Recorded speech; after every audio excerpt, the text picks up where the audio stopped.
Assalamualaikum warahmatullahi wabarakatuh. Alhamdulillahirabbil alamin wassalatu wassalamu ala asyrafil anbiya'i wal mursalin sayyidina Muhammadin wa ala alihi wa sahbihi ajma'in. Amma ba'du.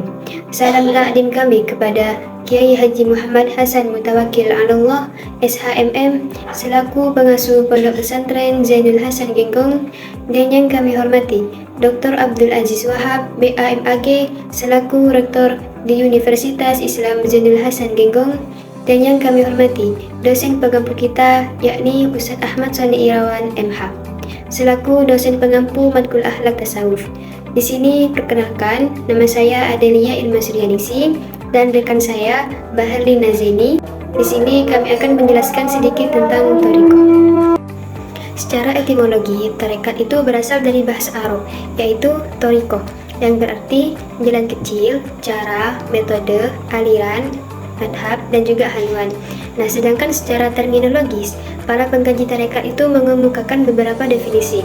Di antaranya, menurut Harun Nasosyan, tarekat itu berarti jalan yang harus ditempuh seorang calon sufi agar ia berada sedekat mungkin dengan Allah. Menurut pendapat yang kedua, yaitu Nurholis Majidin, tarekat adalah jalan menuju Allah guna mendapatkan ridhonya dan mentaati ajarannya. Kemudian menurut pendapat yang ketiga, yaitu Kiai Haji Muhammad Shaleh bin Umar, tarekat itu sebuah pelaksanaan ibadah dengan semangat keseriusan. Nah, jadi tidak memilih ibadah yang ringan saja, tetapi juga melaksanakan perintah Allah dan menjauhi larangannya. Jadi tarekat di sini ialah jalan kecil atau metode yang harus diikuti agar kita semua itu lebih mendekatkan diri kepada Allah, mencari ridhonya, dan juga mentaati ajarannya dengan penuh keseriusan. Nah, jadi itulah yang dinamakan tarekat atau thariqah. Selanjutnya, sejarah dan perkembangan tarekat. Tarekat ini sebenarnya adalah kelanjutan dari tasawuf, yang mana tasawuf ini sudah diajarkan, sudah dikenal sejak zaman Rasulullah Shallallahu Alaihi Wasallam. Namun pada zaman itu tasawuf ini masih dalam pelaksanaannya masih dilaksanakan secara eksklusif, perorangan atau individu. Kemudian istilah tarekat ini baru dikenal atau muncul ketika abad ke-4 Hijriah. Saat abad ke-4 Hijriah ini yang awalnya masih berupa tasawuf yang dilaksanakan secara individu, pada abad ke-4 ini sudah dikenal dengan istilah tarekat, yang mana semakin berkembang dalam pelaksanaannya dilakukan secara berkelompok dan beranggotakan orang awam. Kemudian, politik menjadi salah satu faktor munculnya tarekat, yang mana terjadi kerunyaman politik waktu itu. Di sebelah barat, bagian Islam sebagian barat, terjadi perang salib, yang mana perang salib ini adalah penyerangan yang dilakukan oleh Kristen Eropa terhadap negara Islam bagian barat seperti Palestina, Syria, dan Mesir. Kurang lebih penyerangan ini terjadi selama kurang lebih 2 abad. Juga di bagian sebelah timur Islam terjadi penyerangan yang dilakukan oleh bangsa Mongol. Selanjutnya juga terjadi perebutan kekuasaan di negara Baghdad, yang mana waktu itu Baghdad menjadi pusat peradaban Islam.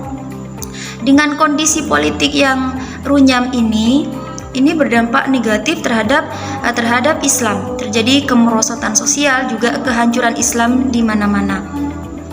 Kemudian Islam memiliki, ini faktor kedua, Islam memiliki kultur warisan tasawuf, yang mana sudah kita bahas di awal bahwa tasawuf ada sejak zaman Rasulullah Shallallahu Alaihi Wasallam. Kultur tasawuf inilah yang diajarkan oleh ulama waktu itu.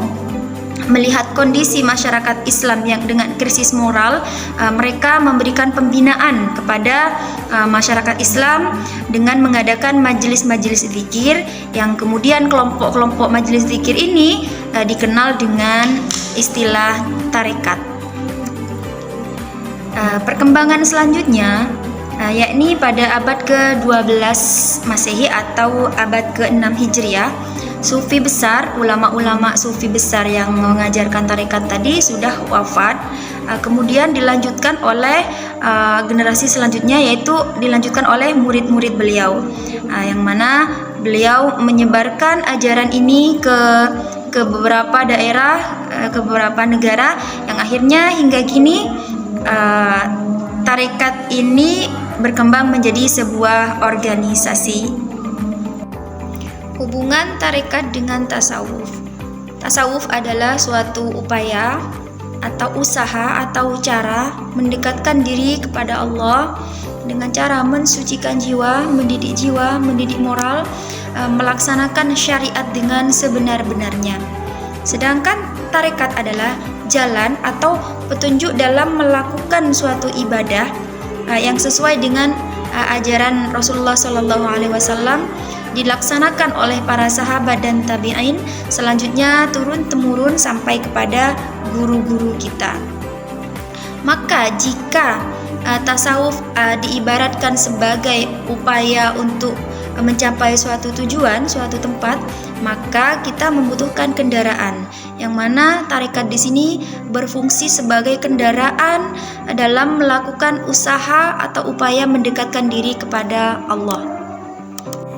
Kemudian lanjut ke pembahasan selanjutnya, yaitu tentang tokoh tarekat dan alirannya.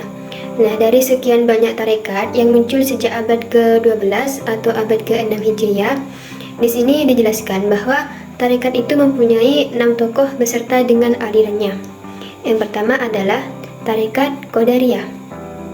Tarekat ini dibawa oleh Syekh Abdul Qadir Al-Jailani yang dikenal sebagai tokoh sufi yang sangat terkenal di dunia Islam. Yang kedua ialah tarekat Rifaiyah. Tarekat ini dibawa atau didirikan oleh Syekh Ahmad Al-Rifai, seorang ulama dan sufi asal Irak yang hidup pada abad ke-12 Masehi. Lanjut, yang ketiga adalah tarekat Syadziliyah. Tarekat ini dibawa atau didirikan oleh Syekh Abul Hasan Ali Al-Syadzili, seorang sufi asal Aljazair yang hidup pada abad ke-12 Masehi. Lalu yang keempat adalah tarekat Maulawiyah. Tarekat ini didirikan oleh Syekh Maulana Jalaluddin Rumi. Beliau ialah seorang penyair, mistikus, dan sufi asal Turki yang hidup pada abad ke-13 Masehi. Kemudian yang kelima adalah tarekat Naksabandiyah. Tarekat ini didirikan oleh Bahauddin Naksabandi Bukhari. Beliau ialah seorang sufi asal Uzbekistan yang hidup pada abad ke-14 Masehi. Kemudian yang keenam yaitu tarekat Suhrawardiyah. Tarekat ini didirikan oleh Syekh Abu Al-Najib Al-Suhrawardi. Beliau seorang sufi asal Persia yang hidup pada abad ke-12 Masehi. Pengaruh tarekat di dunia Islam. Seperti yang sudah kita ketahui, seperti yang sudah dibahas sebelumnya, bahwa tarekat telah membangkitkan umat Islam dari kemerosotan sosial, dari kehancuran Islam disebabkan perang salib, disebabkan perbuatan kekuasaan di Baghdad, juga penyerangan di Islam bagian timur oleh bangsa Mongol. Ulama-ulama membangkitkan umat Islam lewat tarekat, memberikan pembinaan, membangkitkan semangat umat Islam. Nah, selanjutnya tarekat juga berperan penting, berpengaruh dalam penyebaran Islam di Indonesia. Cukup sekian dari apa yang telah kami sampaikan. Kurang lebihnya mohon maaf. Wassalamualaikum warahmatullahi wabarakatuh.